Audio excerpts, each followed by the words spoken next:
ಪಾಕಿಸ್ತಾನದ ನೈಋತ್ಯ ಪ್ರಾಂತ್ಯದ ಬಲೂಚಿಸ್ತಾನದ ರಾಜಧಾನಿ ಕ್ವೆಟ್ಟಾದಲ್ಲಿ ಸೈನಿಕರನ್ನ ಹೊತ್ತೊಯ್ಯುತ್ತಿದ್ದ ರೈಲಿನ ಮೇಲೆ ಆತ್ಮಹತ್ಯಾ ಕಾರ್ ಬಾಂಬ್ ಸ್ಫೋಟಗೊಂಡು ಕನಿಷ್ಠ 24 ಜನರು ಸಾವನ್ನಪ್ಪಿದ್ದಾರೆ ಮತ್ತು 50ಕ್ಕೂ ಹೆಚ್ಚು ಜನರು ಗಾಯಗೊಂಡಿದ್ದಾರೆ.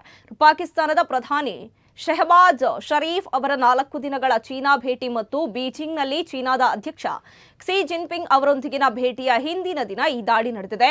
ಈ ಭೇಟಿ ಉಭಯ ರಾಷ್ಟ್ರಗಳ ನಡುವಿನ ರಾಜತಾಂತ್ರಿಕ ಸಂಬಂಧಗಳ 75 ವರ್ಷಗಳನ್ನು ಸೂಚಿಸುತ್ತದೆ. ಚೀನಾ ಸರ್ವ ಋತು ವ್ಯೂಹಾತ್ಮಕ ಪಾಲುದಾರ ಎಂದು ಪರಿಗಣಿಸುವ ದೇಶಗಳ ವಿಶೇಷ ಗುಂಪಿನಲ್ಲಿ ಪಾಕಿಸ್ತಾನವು ಒಂದು. ಇದು ನಿಕಟ ಆರ್ಥಿಕ, ವ್ಯಾಪಾರ ಮತ್ತು ಭದ್ರತಾ ಸಹಕಾರವನ್ನು ಒಳಗೊಂಡಿದೆ. ರೈಲು ದಾಳಿಯ ಹೊಣೆಗಾರಿಕೆಯನ್ನ ಬಲೂಚಿಸ್ತಾನ್ ಲಿಬರೇಷನ್ ಆರ್ಮಿ ವಹಿಸಿಕೊಂಡಿದೆ. ಇದು ಸಶಸ್ತ್ರ ಬಲೂಚ್ ಪ್ರತ್ಯೇಕವಾದಿ ಗುಂಪು ಆಗಿದ್ದು, ಇದು ಸ್ವತಂತ್ರ ದೇಶ ಸ್ಥಾಪನೆಗೆ ಕರೆ ನೀಡುವುದರ ಜೊತೆಗೆ ಈ ಪ್ರದೇಶದಲ್ಲಿ ದೊಡ್ಡ ಪ್ರಮಾಣದ ಚೀನಿ ಹೂಡಿಕೆಯನ್ನ ಬಲವಾಗಿ ವಿರೋಧಿಸುತ್ತಿದೆ. ಬಲೂಚಿಸ್ತಾನ್ ಲಿಬರೇಷನ್ ಆರ್ಮಿಯು ಬಹಳ ಹಿಂದಿನಿಂದಲೂ ಇಂತಹ ದಾಳಿಗಳನ್ನು ನಡೆಸಿ ಬಲೂಚಿಸ್ತಾನ್ನಲ್ಲಿರುವ ಭದ್ರತಾ ಪಡೆಗಳ ಸದಸ್ಯರನ್ನ ಹತ್ಯೆ ಮಾಡಿದೆ. ಆದರೆ ಇತ್ತೀಚೆಗೆ ಅಂತಹ ಘಟನೆಗಳಲ್ಲಿ ಹೆಚ್ಚಳ ಕಂಡುಬಂದಿದೆ.